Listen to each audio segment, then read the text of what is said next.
Une histoire d'amour et d'aventure au cœur de la nature africaine, où le soleil peignait le ciel de teintes dorées et où le vent murmurait des secrets à travers les acacias, existait un village niché dans l'étreinte de la générosité de la nature. Ce village était un lieu d'une beauté intemporelle, où les rythmes de la vie coulaient comme les rivières qui sillonnaient la terre, et où les liens communautaires étaient aussi forts que les racines des anciens baobabs. Dans ce village vivait une jeune femme nommée Nala, dont l'esprit brûlait du feu de l'aventure. Dès l'instant où elle pouvait marcher, Nala avait ressenti l'appel de la nature, le besoin d'explorer la nature sauvage qui s'étendait au-delà des frontières du village.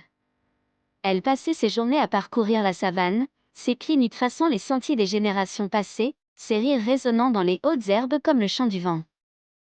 Mais le cœur de Nala aspirait à bien plus que les images et les sons familiers de son village. Elle rêvait de voyager vers des contrées lointaines, de voir les imposantes montagnes du nord, les déserts sans fin de l'ouest et les forêts tropicales luxuriantes de l'est. Elle avait envie de découvrir les merveilles du monde et d'y trouver sa propre place. Un jour, alors que Nala ramassait du bois de chauffage aux abords du village, elle rencontra un inconnu. C'était un voyageur nommé Kwesi, dont les yeux brillaient de la lumière de 1000 étoiles.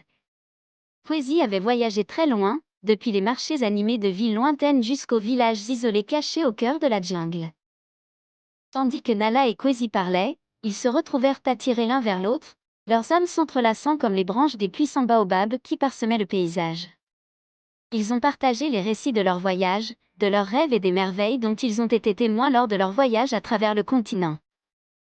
Chaque jour qui passait, Nala sentait son lien avec Kwesi se renforcer, comme les racines des arbres centenaires qui ancraient son village à la terre.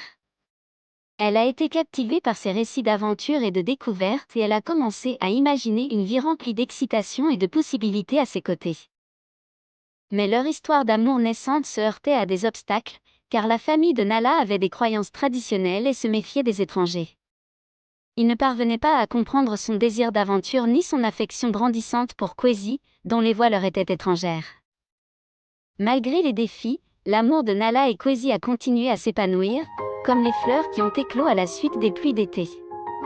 Ils ont volé des moments ensemble dans le calme de la nuit, leurs cœurs battant à l'unisson sous la couverture d'étoiles qui s'étendaient dans le ciel. Alors que leur lien se renforçait, Nala et Kwesi prirent une décision audacieuse. Ils quitteraient leur village derrière eux et embarqueraient pour un voyage ensemble, guidés par leur amour et la promesse d'une aventure qui les attendait au-delà de l'horizon. Avec seulement quelques provisions et le feu de leur passion pour les soutenir, Nala et Kwesi se lancent dans le grand inconnu. Ils ont traversé de vastes plaines, des forêts denses et des montagnes escarpées, chaque pas les rapprochant de leurs rêves et les uns des autres.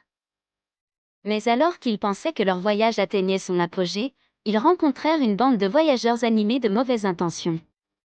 Ces voyageurs, poussés par l'avidité et le désespoir, cherchaient à piller les villages qu'ils traversaient, laissant la destruction sur leur passage. Nala et Kwesi se sont battus courageusement contre les maraudeurs, leur amour leur donnant de la force face au danger. Mais dans le chaos de la bataille, ils furent séparés, déchirés par le flux tumultueux du conflit. Pendant des jours, Nala a cherché sans relâche Kwesi, le cœur lourd de peur et d'incertitude.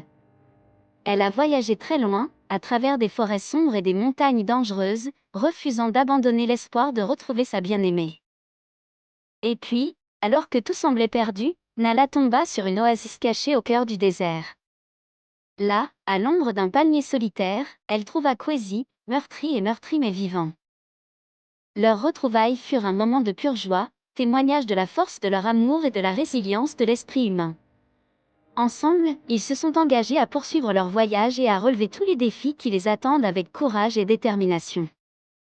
Mais alors qu'ils s'aventuraient plus profondément dans la nature, ils découvrirent une vérité cachée qui menaçait de les déchirer. Kwesi n'était pas seulement un voyageur, il était l'héritier d'un royaume, un homme destiné à régner sur des terres bien au-delà des limites du village où ils s'étaient rencontrés.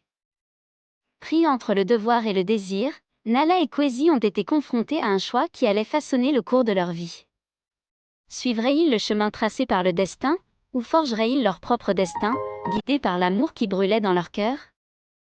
Alors qu'ils étaient aux prises avec cette décision, ils se sont retrouvés entraînés dans un réseau d'intrigues et de trahisons, où les alliés sont devenus des ennemis et les ennemis sont devenus des alliés.